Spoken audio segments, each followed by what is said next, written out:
Cotton అండి, ఇది cotton. ఈసారి అయితే కాటన్ కొంచెం ఈ వర్షానికి కొంచెం పర్లేదు, బాగానే వచ్చింది ఈ కాటను. దీని ఫ్లవర్స్ ఇప్పుడు పూతకు వస్తున్నట్టుంది. పూత అంటారో దాన్ని ఏమంటారో నాకు పెద్ద ఐడియా లేదు. కోతకు వస్తుంది అనొచ్చా? సరే,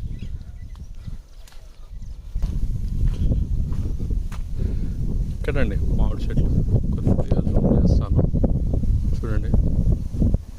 ఇదంతా మామిడి తోట. ముందుకు వెళ్తాం అనుకోండి మనం. సో ఇది ఇటువైపు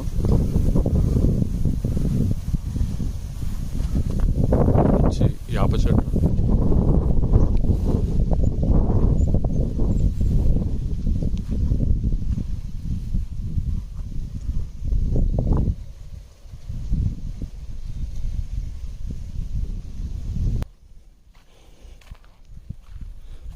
ఇటు మామిడి తోట అండి. ఇటువైపు వచ్చాము. 75 to 80 ట్రీస్ ఉంటాయండి.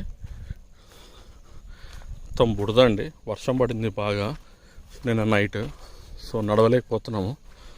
మొత్తం చెప్పులు, నా యొక్క శాండిల్స్ షూ లాగా అయిపోయిందండి.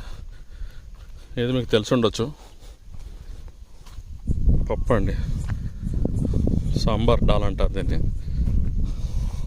సో ఇది కూడా దీంట్లో వేసాము. సో ఇక్కడ టమాటా కూడా చాలా నష్టపోయిందండి. కొద్దిగా ఇబ్బంది కలిగింది చాలా.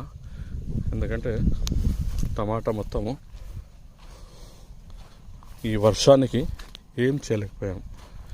సో ఇది ఒక టైప్ ఆఫ్ రైతుకి చాలా ఇబ్బంది అండి.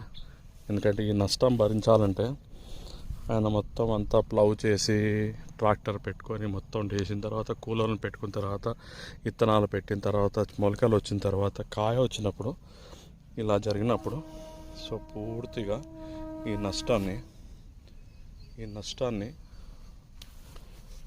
ఆయన్నే భరిస్తాడు. సో బాధాకరమైందండి ఇదైతే. ఎందుకంటే ఈ నష్టం ఇట్లా ఎప్పుడు ఎవరు కూడా జరగకూడదండి.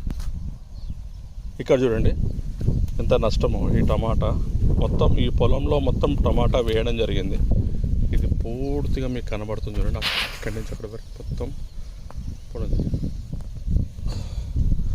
సో ఇటువైపు కూడా చూడండి, ఇది పూర్తి టమాటా వేశారు.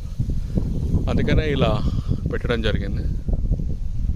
సో ఇది ప్రస్తుతం వాస్తవ పరిస్థితుల్లో కొన్ని పంటలు వస్తాయి, కొన్ని పంటలు పోతాయండి.